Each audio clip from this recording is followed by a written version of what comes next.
नमस्कार, मैं रवीश कुमार। कोरोना का टीका तो आपने लगवाया ही होगा। अब इसके बारे में खबर आई है। टीका बनाने वाली एक कंपनी एस्ट्राजेनेका ने ब्रिटेन की अदालत में मान लिया है कि कुछ दुर्लभ मामलों में उसके टीके का साइड इफेक्ट होता है। इसी कंपनी का टीका भारत में आपको कोविशील्ड के नाम से दिया गया। भारत में 2 अरब से अधिक टीके लगे हैं। इनमें से 1 अरब 70 करोड़ टीका तो केवल कोविशील्ड का था।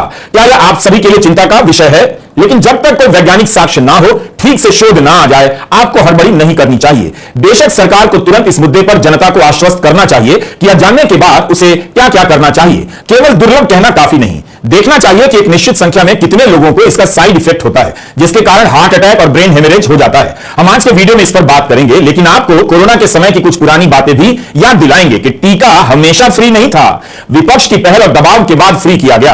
आप जानते हैं कि भारत में जनवरी 2020 में टीके लगने शुरू हुए।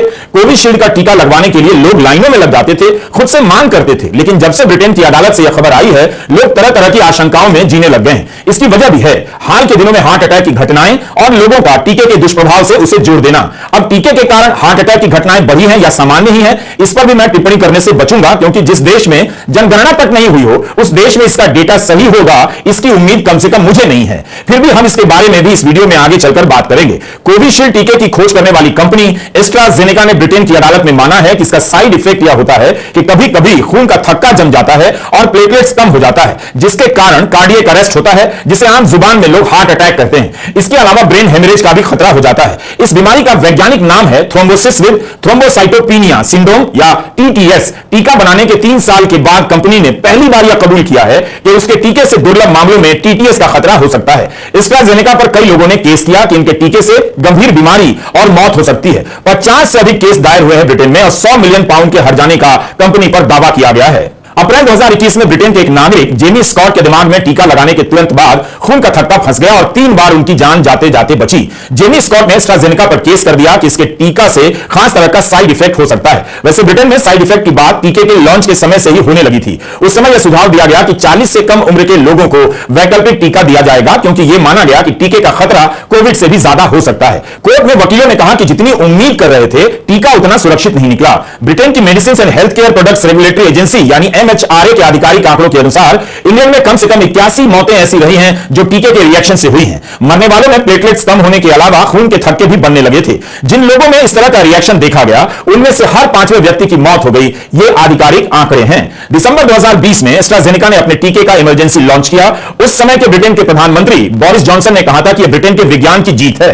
कई प्रकार के रिसर्च में भी दावा किया गया कि एस्ट्राजेनेका का बनाया टीका सबसे सुरक्षित है। दुनिया भर के रेगुलेटर ने कहा कि टीका लगाने से रिस्क कम होता है, नहीं लगाने पर जान जाने का रिस्क ज्यादा हो जाता है। विश्व स्वास्थ्य संगठन ने इसे सुरक्षित बताया था। इसके बाद भी कुछ ही महीने के भीतर यानी मार्च 2021 में ही एक नई किस्म की बीमारी की पहचान कर ली गई और इस दुर्लभ बीमारी पर शोध शुरू हो गया। इसका नाम पड़ा vaccine induced immune thrombocytopenia and thrombosis यानी VITT।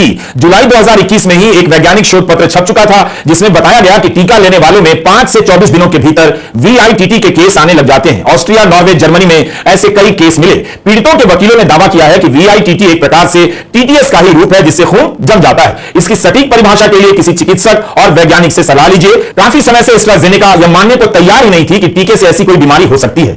1 साल बाद इस कंपनी ने माना है कि उसके बनाए टीके के साइड इफेक्ट से हार्ट अटैक हो सकता है। ब्रिटेन के नागरिक जेमी स्कॉट के केस में मई 2023 में कंपनी ने कहा कि हम नहीं मानते कि टीके के कारण जेनेरिक स्तर पर खून के थक्के जमने की स्थिति पैदा होती है। लेकिन फरवरी 2024 में यही कंपनी पलट गई और मान लेती है कि उनके टीके से दुर्लभ मामलों में प्लेटलेट कम हो सकते हैं और खून के थक्के जम सकते हैं। क्यों होता है ऐसा, अभी स्पष्ट नहीं है। कंपनी ने कहा है कि बिना टीके के भी खून जम सकता है, इसलिए हर केस की अलग अलग जांच के बाद ही पता चल पाएगा कि ऐसा क्यों हुआ। कंपनी के खिलाफ वकीलों ने कहा है कि इनके टीके में खामियां हैं और इसके प्रभाव को लेकर जरूरत से ज्यादा बढ़ा चढ़ाकर दावे किए गए। एस्ट्राजेनेका ने इस बात का विरोध किया है। कंपनी तो यह भी कहती है कि उसने अप्रैल 2021 में ही अपने प्रोडक्ट में यह सूचना जोड़ दी थी कि टीका पूरी तरह सुरक्षित है, लेकिन कुछ दुर्लभ मामलों में खून का थक्का जम सकता है। जेमी स्कॉट के केस के जवाब में कंपनी ने यह बात मानी है कि उसके टीके का साइड इफेक्ट है। अगर कंपनी ने यह बात स्वीकार कर ली है कि उसके टीके से बीमारी और मौत हो सकती है, तो उसे करोड़ों का हर्जाना देना होगा। हालांकि कंपनी को सरकार से सुरक्षा प्राप्त है, तो पैसा सरकार देगी, लेकिन सरकार ने फिलहाल इस मामले में हस्तक्षेप करने से इनकार कर दिया है।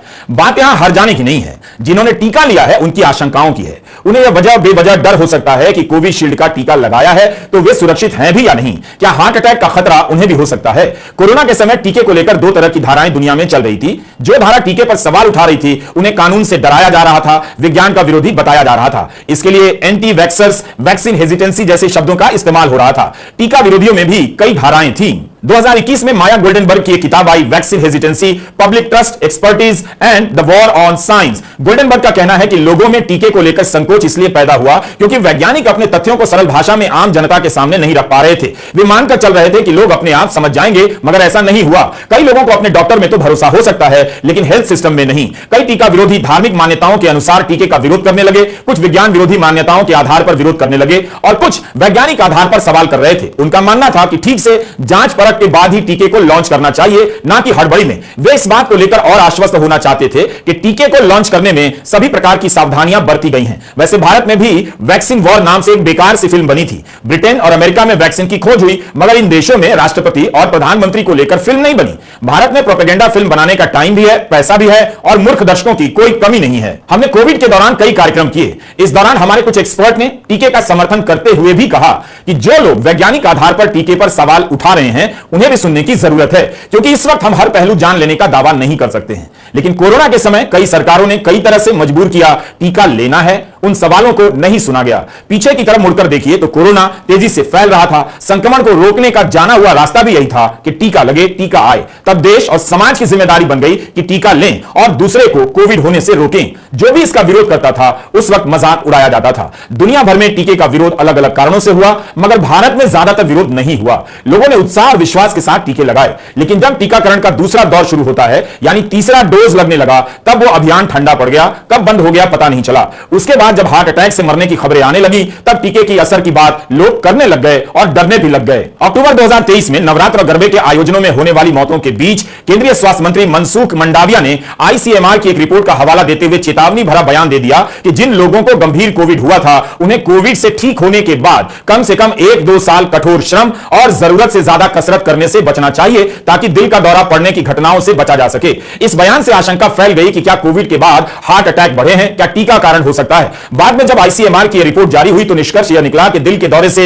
अचानक होने वाली मौतों और कोविड के टीके के बीच कोई संबंध नहीं है। इसका कारण कोविड के बाद अस्पताल में हुए इलाज, पारिवारिक सेहत के इतिहास, धूम्रपान और असामान्य या अत्यधिक कसरत को बताया गया। आपको याद होगा पिछले साल गुजरात में डांडिया करते वक्त कई लोग हार्ट अटैक से मारे गए। एनसीआरबी के आंकड़ों के अनुसार 2022 में दिल के दौरे से होने वाली मौतों में 12% से अधिक की बढ़ोतरी देखी गई। मीडिया में गरबे के दौरान 22 लोगों की मौत होने की खबरें छपी हैं। मरने वालों में ज्यादातर किशोर थे या प्रौढ़ थे। तब केंद्रीय स्वास्थ्य मंत्री ने जांच कराने की बात कही। जनवरी 2023 की यह रिपोर्ट कई जगहों पर छपी है। कानपुर में एक दिन में 25 लोगों की मौत हार्ट अटैक और ब्रेन स्ट्रोक से हो गई। तब इसके पीछे ठंड को कारण बताया गया। कुछ दिनों के बाद रिपोर्ट छपती है कि एक सप्ताह में कानपुर में 98 लोगों की मौत हार्ट अटैक से हो गई। 44 लोग अस्पताल में मरे, बाकी अस्पताल पहुंचने या इलाज से पहले ही मर गए। इसी के साथ टीके के असर की चर्चा होने लग गई। मुंबई के अखबारों में भी हार्ट अटैक को लेकर रिपोर्टिंग काफी बड़ी है। टाइम्स ऑफ इंडिया की मालती अय्यर की एक रिपोर्ट है कि मुंबई में 2022 में हर दिन 26 लोग हार्ट अटैक से मरे हैं। यह जानकारी एक आरटीआई कार्यकर्ता ने निकाली थी। मालती अय्यर की एक दूसरी रिपोर्ट में मुंबई के फोर्टिस अस्पताल का आंकड़ा है। यह रिपोर्ट मई महीने में छपी है। आए दिन ट्विटर पर वीडियो साझा किया जाता है, बहुत कम उम्र के नौजवान डांस कर रहे हैं या बात कर रहे हैं, हार्ट अटैक होता है, गिरकर मर जाते हैं। इसी फरवरी में कर्नाटक के क्रिकेट खिलाड़ी के होयसला की मैच के बाद दिल का दौरा पड़ने से मौत हो गई। उनकी उम्र 34 साल थी। आपने खबरों में देखा है कि पिछले कुछ सालों में कई नौजवान हस्तियों की अचानक दिल का दौरा पड़ने से मौत हो गई। गायक के, अभिनेता सिद्धार्थ शुक्ला, पुनीत राजकुमार, विवेक राज कौशल, राजीव कपूर, अमित मिस्त्री कम उम्र में ही दिल के दौरे का शिकार हो गए। हम ये जानते हैं कि हार्ट अटैक के कई कारण होते हैं, लेकिन ट्विटर पर साझा करने वाले टीके का ही प्रमुख रूप से जिक्र करने लगे, जिससे यह आशंका फैली होगी कि टीके का कहीं असर तो नहीं है। अब ब्रिटेन से आई खबर जिसमें टीका बनाने वाली कंपनी ही मान रही है कि साइड इफेक्ट हो सकते हैं, तो जाहिर है लोग फिर से सवाल करने लग जाएंगे। एक मसला मुआवजे का भी है। ब्रिटेन में अगर टीके से कोई बीमारी हो जाए या मौत हो जाए तो ब्रिटेन की सरकार अपनी तरफ से मुआवजा देती है। 1,20,000 पाउंड यानी भारतीय रुपए में 1.25 करोड़। इसे भी वहां के लोग कम बताते हैं। सूचना के अधिकार के तहत मिली जानकारी के अनुसार ब्रिटेन की सरकार ने फरवरी 2024 तक टीके से जुड़े 163 मामलों में मुआवजा दिया। इनमें से 158 केस एस्ट्राजेनेका से जुड़े थे। भारत में तो सुप्रीम कोर्ट ने ही एक मामले में कह दिया, अगर टीके से किसी की मौत होगी तो सरकार जिम्मेदार नहीं होगी। भारत में कितने लोग मारे गए इसी की प्रमाणिक संख्या नहीं है। 2022 में लांसेट की रिपोर्ट आई कि डब्ल्यूएचओ के आकलन के अनुसार भारत में 47 लाख से अधिक लोग मरे। यह आंकड़ा सरकार के अनुमान से 10 गुना ज्यादा था। सरकार ने इस पर भी सवाल उठा दिया। उस समय भी कांग्रेस ने मांग की थी कि हर परिवार को 4 लाख रुपए का मुआवजा मिले। ब्रिटेन में एक नागरिक ने केस कर कंपनी से सच बुलवा लिया, लेकिन भारत जैसे देश में पता तक नहीं चला कितने लोग किस वजह से मरे, वैक्सीन से कितने लोग मरे और कोविड से कितने लोग मरे। भारत में कोविशील्ड बनाने वाली सीरम इंस्टीट्यूट का एस्ट्राजेनेका से करार हुआ, उस समय इस पर भी विवाद था कि सीरम के बनाए टीके को देसी कहा जाए या विदेशी, क्योंकि रिसर्च तो ऑक्सफोर्ड यूनिवर्सिटी और एस्ट्राजेनेका की थी, जो ब्रिटेन की दूसरी सबसे बड़ी कंपनी है। अब सवाल उठता है कि अगर यही कंपनी ब्रिटेन में मानती है कि खून का थक्का जम जाता है, कुछ दुर्लभ मामलों में हार्ट अटैक या ब्रेन हेमरेज हो सकता है, तब फिर भारत में इस कंपनी के रिसर्च पर ट्रायल करने वाली सीरम इंस्टीट्यूट और भारत की मेडिकल रिसर्च संस्थाओं को भी आगे आकर अपनी बात रखनी चाहिए, बताना चाहिए कि जब कोविशील्ड की खोज करने वाली कंपनी मान रही है तो क्या उनके रिसर्च में अभी तक यह बात सामने आई है, क्या लोगों को चिंता करने की जरूरत है। इस खबर के बाद तो अपनी बात रखनी ही चाहिए। मुमकिन है टीके के लॉन्च के समय जानकारी ना हो, लेकिन अब जब साइड इफेक्ट की कई घटनाएं हो चुकी हैं, कंपनी भी मान रही है, इस पर कोई कदम कंपनियों को उठाने की जरूरत है। प्रधानमंत्री मोदी दावा किया करते थे कि टीका पूरी तरह सुरक्षित है, तो क्या अब यह नहीं बताया जाना चाहिए कि कंपनी ने साइड इफेक्ट की बात मानी है? ऐसे में टीका लेने वाले भारतीय नागरिकों को क्या करना चाहिए? आखिर एस्ट्राजेनेका ने भी तो अपनी राय बदली। 7 जून 2021 को प्रधानमंत्री मोदी ने राष्ट्र के नाम संबोधित करते हुए कहा कि सरकार ने रिसर्च के लिए पैसा दिया। यह भी कहा कि हमें विश्वास था कि हम टीका बना लेंगे। हमें पूरा विश्वास था कि हमारे वैज्ञानिक बहुत ही कम समय में वैक्सीन बनाने में सफलता हासिल कर लेंगे। इसी विश्वास के चलते जब हमारे वैज्ञानिक अपना रिसर्च वर्क कर ही रहे थे, तभी हमने लॉजिस्टिक्स और दूसरी तैयारियां शुरू कर दी थी। आप सब भली भांति जानते हैं कि पिछले साल यानी 1 साल पहले, पिछले साल अप्रैल में जब कोरोना के कुछ ही हजार केस थे, उसी समय वैक्सीन टास्क फोर्स का गठन कर दिया गया था। भारत के लिए वैक्सीन बनाने वाली कंपनियों को सरकार ने हर तरह से सपोर्ट किया। वैक्सीन निर्माताओं को क्लिनिकल ट्रायल में मदद की गई, रिसर्च और डेवलपमेंट के लिए जरूरी फंड दिया गया। हर स्तर पर सरकार उनके साथ कंधे से कंधा मिलाकर चली। राष्ट्र के नाम संबोधन में प्रधानमंत्री मोदी कह रहे थे कि उनकी सरकार ने टीका विकसित करने के लिए हजारों करोड़ रुपए दिए, लेकिन इससे पहले 9 मई 2021 को मोदी सरकार सुप्रीम कोर्ट में हलफनामा दे चुकी थी। कोर्ट में उसका बयान आता है कि सीरम और भारत बायोटेक को क्लिनिकल ट्रायल के लिए कुल 46 करोड़ रुपए दिए गए। इसी हलफनामे में केंद्र सरकार कहती है कि इन दोनों कंपनियों को टीके की रिसर्च और डेवलपमेंट के लिए कोई पैसा नहीं दिया है, जबकि भारत बायोटेक के कोवैक्सीन को पीपीपी मॉडल से बनाया गया है। इसमें आईसीएमआर और भारत बायोटेक दोनों साझीदार हैं। भाषणों में हजारों करोड़ का जिक्र आ जाता है और हलफनामे में बात 46 करोड़ पर आ जाती है।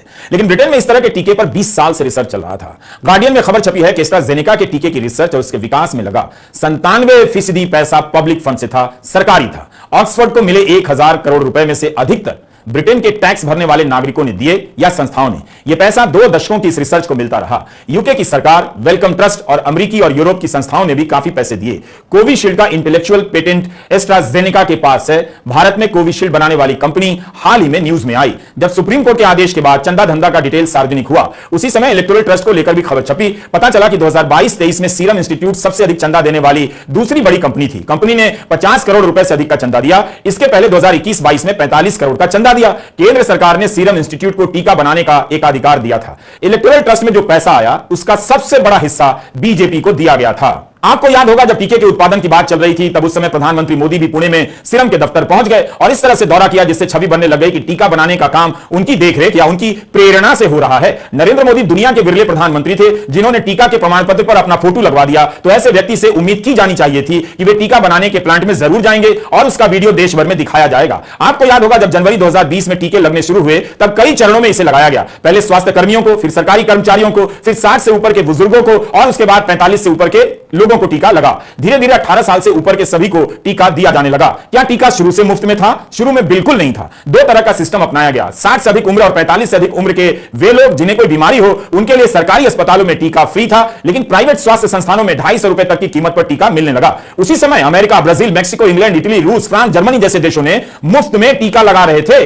तभी सवाल उठने लगा कि हर देश में फ्री में टीका लग रहा है, भारत में पैसे क्यों लग रहे हैं? यह सवाल वही विपक्ष उठा रहा था जिसके बारे में आप कहते हैं कि दिखाई नहीं देता, विपक्ष ने भूमिका नहीं निभाई वगैरह वगैरह। बहुत बाद में टीका फ्री हुआ। यही नहीं, टीका लगाने की रफ्तार भी काफी धीमी थी। उस समय टीका खरीदने की जो नीति बनाई गई, उसे लेकर सरकार की बहुत आलोचना हुई। मुमकिन है आप भूल चुके होंगे, क्योंकि आपके दिमाग में चिप में, जो भी दिमाग का चिप है, मंदिर को ही याद रखने की जगह बची हुई है। इन खबरों को पलटेंगे तो याद आएगा कि जगह जगह पर टीके के साथ मोदी जी का पोस्टर तब नहीं लगा जब टीके का पैसा लगता था। जैसे ही फ्री हुआ, प्रचार शुरू हो गया कि मोदी जी फ्री में टीका दे रहे हैं। इन खबरों से पता चलता है कि मई 2021 से प्राइवेट सेक्टर में जब टीका मिलने लगा तो उसकी कीमत कहीं कहीं 2000 रुपए तक पहुंच गई। यही नहीं, सीरम और भारत बायोटेक दोनों कंपनियों ने केंद्र सरकार को 150 रुपए के दाम पर टीका दिया, मगर राज्यों को उससे भी डबल दाम पर। बाद में दाम कम हुआ, तब भी 300-400 के दाम पर राज्य सरकारों को टीका दिया जा रहा था। जून 2021 में सुप्रीम कोर्ट ने इसी बात को लेकर डांट लगाई कि 18 साल से 44 साल के बीच के लोगों से टीके के पैसे क्यों लिए जा रहे हैं। कोर्ट ने कहा मनमाने तरीके से नीति बनाई गई है। कोर्ट ने यह भी कहा कि अदालत ऐसे फैसलों के सामने मूक दर्शक बनकर बैठी नहीं रह सकती है। पहले इस ग्रुप में मुफ्त टीका नहीं था, बाद में इस फैसले को पलटा गया, तो अब याद आ गया होगा आपको। विपक्ष लगातार सवाल उठा रहा था कि सभी को टीका मिले, सभी को फ्री में मिले। यह विपक्ष का अभियान था, मोदी सरकार का नहीं। आपको गोदी मीडिया ने नहीं बताया होगा, लेकिन कांग्रेस के प्रचार वीडियो में कोरोना के समय को लेकर भी वीडियो है। इसी 5 अप्रैल को कांग्रेस के महासचिव जयराम रमेश ने एक पूरी टाइमलाइन बनाई और अपने हैंडल से ट्वीट किया। जयराम लिखते हैं कि भाजपा कोविड-19 के मुफ्त टीकाकरण को एक बड़ी उपलब्धि बता रही है, लेकिन सच तो यह है कि विपक्ष के दबाव और सुप्रीम कोर्ट के हस्तक्षेप के बाद मोदी सरकार को ऐसा करने के लिए बाध्य होना पड़ा। आप क्रोनोलॉजी समझिए। आगे जयराम लिखते हैं कि 18 अप्रैल 2021 को डॉक्टर मनमोहन सिंह ने प्रधानमंत्री मोदी को पत्र लिखकर उनसे टीका नीति को स्पष्ट करने का अनुरोध किया, जो तब तक बिल्कुल भी व्यवस्थित नहीं थी, और उन्हें टीकाकरण को अधिकतम स्तर पर ले जाने को लेकर काफी अच्छे सुझाव भी दिए। 19 अप्रैल 2021 को केंद्र सरकार ने उदारीकृत मूल्य निर्धारण तथा त्वरित राष्ट्रीय कोविड-19 टीकाकरण रणनीति की घोषणा की। ऐसा करके 18 से 44 वर्ष के बीच के नागरिकों के टीकाकरण की जिम्मेदारी राज्य सरकारों को दे दी गई। निश्चित रूप से यह एक यूनिवर्सल मुफ्त टीकाकरण योजना नहीं थी। 12 मई 2021 को विपक्ष के 12 नेताओं ने प्रधानमंत्री मोदी को एक संयुक्त पत्र लिखा, जिसमें उन्होंने मुफ्त यूनिवर्सल सामूहिक टीकाकरण अभियान की मांग की। 31 मई 2021 को सुप्रीम कोर्ट ने संशोधित टीकाकरण रणनीति को मनमाना और तर्कहीन करार दिया और मोदी सरकार को 13 जून 2021 तक इसकी समीक्षा करने का आदेश दिया। इसके बाद ही 7 जून 2021 को प्रधानमंत्री मोदी ने यूनिवर्सल टीकाकरण कार्यक्रम की घोषणा की। कोविड-19 महामारी के दौरान जिस तरह का भयंकर कुप्रबंधन देखने को मिला, उसे भूलना मुश्किल है। जयराम लिखते हैं कि गंगा में लाशें तैर रही थीं, ऑक्सीजन की भारी कमी थी, टीकाकरण में अफरा तफरी और तरह तरह की खामियां थी। भाजपा के किसी भी लेवल का प्रचार कोरोना के समय के भारत के लोगों के दुख, दर्द और तकलीफ को नहीं मिटा पाएगा। तो अब आपको याद आ गया कि जो टीका आपको मुफ्त में मिला वो नहीं मिलता अगर विपक्ष ने लगातार अभियान नहीं चलाया होता, मनमोहन सिंह ने पत्र नहीं लिखा होता, विपक्षी दलों के 12 नेताओं ने मिलकर सरकार को पत्र नहीं लिखा होता। जो भी यह कहता है कि विपक्ष के पास सकारात्मक एजेंडा नहीं है, उसे याद दिलाइए केंद्र सरकार की नीति और टीके को लेकर राजनीति की बात का समय अब चला गया है। लेकिन राजनीति तो यहां तक की गई कि राज्यों पर छोड़ दिया गया कि वे खुद ही विदेशों से टीका आयात कर लें। राज्यों से कहा गया, जबकि यह काम केंद्र को करना चाहिए था। सुप्रीम कोर्ट ने इसी बात को लेकर केंद्र सरकार को कड़ी फटकार लगाई। उस समय के मंत्रियों के बयान आप निकाल लीजिए। एक तरफ पोस्टर लगा है, मुफ्त टीका दिया जा रहा है, दूसरी तरफ जब पेट्रोल के दाम बढ़ने से हाहाकार मचा तो केंद्रीय मंत्री हरदीप पुरी ने बयान दिया कि पेट्रोल के टैक्स से टीका मिल रहा है। ब्रिटेन में एस्ट्राजेनेका ने मान लिया है कि टीके का साइड इफेक्ट है, तो भारत में भी इस पर संवाद होना चाहिए, वरना कंफ्यूजन और फैल सकता है। तब वैसी स्थिति में आप किसी नागरिक को दोष नहीं दे सकते, इसलिए सरकार को और कंपनियों को तुरंत पहल करनी चाहिए। नमस्कार।